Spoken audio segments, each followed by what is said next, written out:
We begin tonight in Christchurch, where the Canterbury DHB has confirmed a nurse is assaulted at least twice a week at Hillmorton Hospital's mental health facility. DHB CEO David Mates says he's deeply concerned about revelations. Nurses have been attacked at work anywhere from 8 to 30 times a month over the past year. He says the DHB is working to address safety problems, but staff argue accurate records of incidents haven't been kept, meaning the extent of the problem isn't known and responses haven't been adequate. Logan Church with this exclusive report. Hillmorton Hospital sits in the middle of the leafy suburb of Middleton and serves those struggling with mental health illness. How often would a nurse be assaulted? There would probably be at least one a week. It can be unprovoked. You can just be sitting in the office and patients have been known to come in and assault staff. This nurse is one of around 150 staff working in the adult acute inpatient unit at Hillmorton Hospital, and one of several spoken to by RNZ News. We've altered the nurse's voice to protect their identity. For the purpose of this story, we will call the nurse Chris. One-off assaults on staff at Hillmorton Hospital have been widely reported in the past, and have included violent incidents from punching to slapping to kicking. Chris says part of the problem is patients getting permission to exit the hospital on leave, but some often return high on drugs, such as methamphetamine and cannabis, or completely wasted. Often very aggressive, very confronting. Trying to get a urine drug screen off some of these guys is completely impossible, unless you want to get yourself assaulted. And to protect themselves from those patients, Chris says some nurses go to extreme measures. So I know nurses who will go and buy patients cigarettes and buy them food out of their own pockets so that they'll feel safe at work. When an incident happens, whether it is an assault or even just having to restrain someone, a report is filed. Chris says at least 100 incident reports are filed a month and is concerned accurate records are not being kept.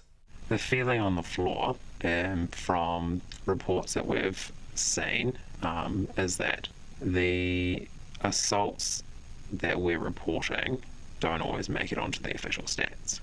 I think management of mental health is trying to dampen what is going on. Chris says one quick fix could be security officers placed in the wards to provide immediate support when a nurse is assaulted. But the staff are worried it will take something terrible to happen before management takes any action. There's an underlying fear among nurses and acutes that it's going to take someone dying before something is done about this. And even then, I would have my reserves about whether that would be enough. The New Zealand Nurse Organisation's John Miller is well aware of these issues at the Hillmorton Adult Acute Inpatient Unit. He says his organisation is calling for an audit of the assault statistics to ensure that an accurate picture of what is going on is recorded. We want them to do an audit of recorded assaults just to see if there is patterns and that they've been recorded appropriately. The program that is used, which is great, it's an online program. Once upon a time it was a paper-based process, and our members always felt that some reports around safe staffing or assaults or whatever fell into a bin, but that can't happen with an online process, which is great. So it gives us an opportunity to look at just what's happening there. The Canterbury District Health Board declined to be interviewed, but in a statement, its chief executive, David Mates, confirmed staff assaults are commonplace in acutes. In the past 12 months, it ranged from 8 to 30 per month. He says he doesn't consider it acceptable for anyone to be harmed at work, and he's deeply concerned about the situation. Mr. Mates says both near misses and actual assaults are recorded and frequently reviewed. He says the CDHB is working through a range of options to address the safety problems, including a $3.5 million acute building upgrade, investigating new staffing solutions, as well as developing new support services. John Miller says part of the problem can be traced back to the earthquakes and the mental health problems that arose from it. He says that's created a perfect storm. It is clearly as a result of nurses nursing some extremely unwell people. The acuity of those unwell people over or subsequent to the earthquake has increased, and the presentation has increased 100% plus.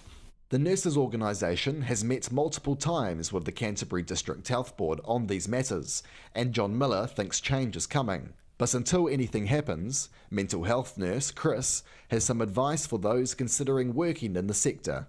I would say if you're looking to go into mental health, do not work in the acute inpatient unit. It is dangerous. You're going to be thrown in with minimal support. In Christchurch for Checkpoint, Logan Church.